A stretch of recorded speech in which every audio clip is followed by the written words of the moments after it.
concerned din yung mga tao ngayon, yung cervical cancer. Kasi natatakot sila eh. Marami na rin ako nakitang cervical cancer na minsan Yes. sa late stage sila nakikita. Pag malala na, hindi na naoperahan. So, ano ba tong cervical cancer? Meron ba tong mga warning signs na malalaman nila habang maaga pa? Yung cervical cancer, yun po yung malignancy doon sa kwelyo ng matres. So, ang usual etiologic factor po niya, yung link niya sa human papilloma virus infection, yung HPV na tinatawag, na nakukuha through sexual contact. So, yung mga risk factors po doon, early sexual exposure, multiple sexual partners, then yung usual na initial symptom ng babaeng merong, kasi po hindi agad siya cervical cancer, merong pre-malignant lesions na papuntang cervical cancer. So, usually, ang na-notice nila, merong postcoital bleeding na tinatawag or yung nagkakaroon po ng bleeding pag nagtatalik. So, yun. Kaya, para maiwasan po siya na maging cervical cancer, ma-detect agad yung early detection or para po ma-prevent siya sa pamamagitan ng pap smear. So, yun yung screening procedure para sa cervical cancer.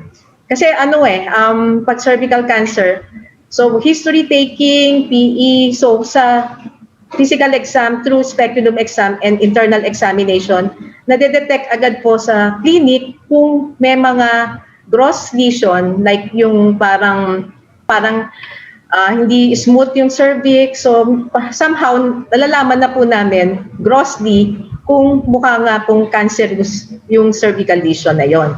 And then pag malala na kasi siya, hindi lang siya postcoital bleeding or bleeding pag nagtatalik, kundi talagang malakas na bleeding at iba po yung smell. So kung maaga na da-diagnose at very early, magagamot po yon.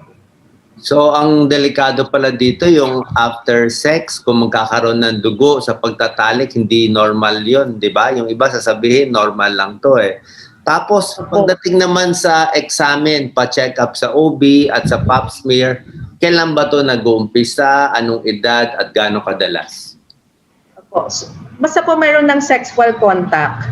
Kasi, yun kasi yung risk factor eh. So, early sexual exposure, as long as meron ng sexual contact, kailangan na po na at least once a year nag-visit sa doktor para mag-perform ng pap smear. So, at least once a year po. Yung iba, nagpa-follow up ng every 6 months, depende sa sinabi or finding ng doktor. So, if I may add, kasi ngayon meron ng mga binibigay na bakuna against cervical cancer. So baka ma-confuse yung iba, may bivalent, may quadrivalent, may nonavalent. Ngayon meron ng ganun eh. Usually po 3 doses po yung pagbibigay nun eh. So sinasabi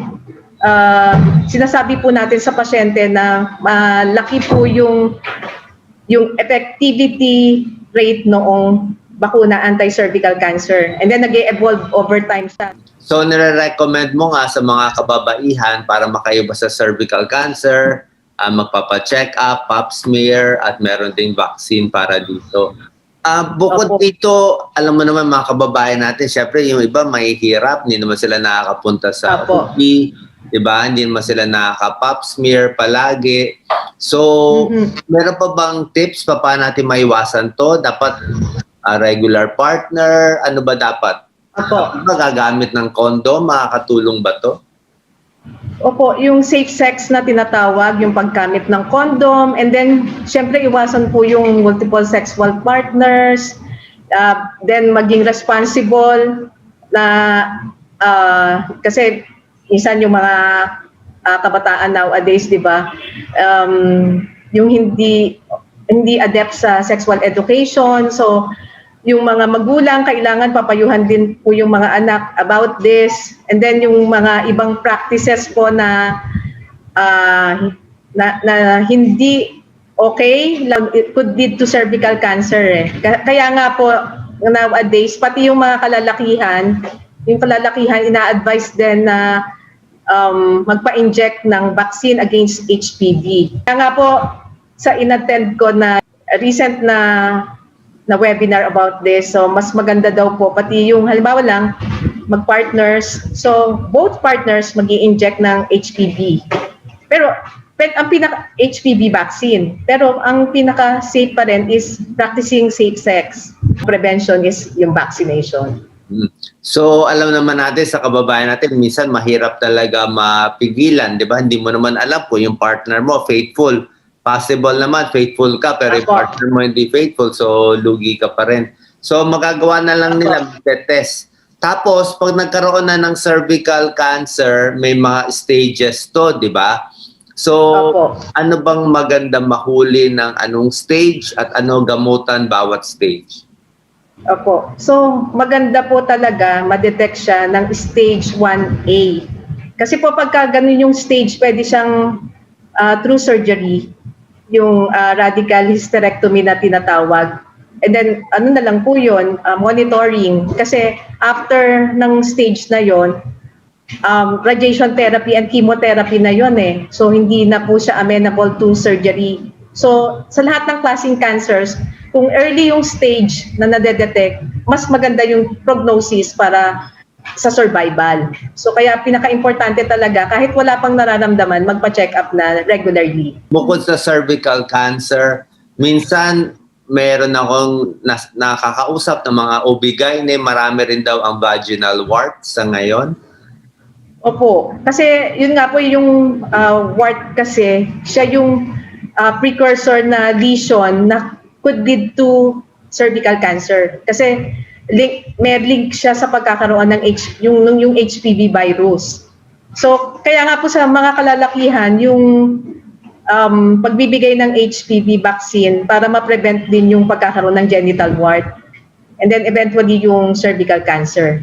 Kasi kung hindi po makakapagpa-check up sa OBGYN, may workers sa barangay level, so trained sila para mag-perform ng pap smear. So alam ko po trained sila doon eh, kahit yung mga midwives sa barangay, sa mga centers, so trained po sila doon.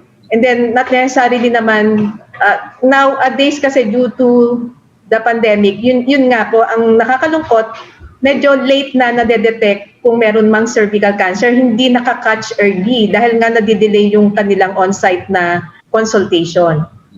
Pero kung may mga symptoms, dapat mas maganda po ma-check agad. Like yung postcoital bleeding and irregular vaginal bleeding, eventually foul-smelling vaginal discharge. Yes, pag umabot na sa foul-smelling discharge, medyo delikado na yun, di ba?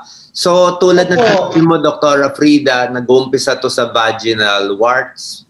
Tapos, so pag in-examine ba nila yung katawan nila, yung sa ari, sa harap ng salamin, meron ba silang makikita doon na parang sign na wart ba to o meron bang kakaiba silang makita on the outside? So, yung genital wart kasi, mabilis siyang dumami. Tsaka usually may accompanying symptoms siya na itchy. Then yung kanyang distribution uneven, hindi siya symmetrical, hindi magkapareho yung distribution niya sa right or left side ng perineum or labia. So sa mga lalaki kasi mas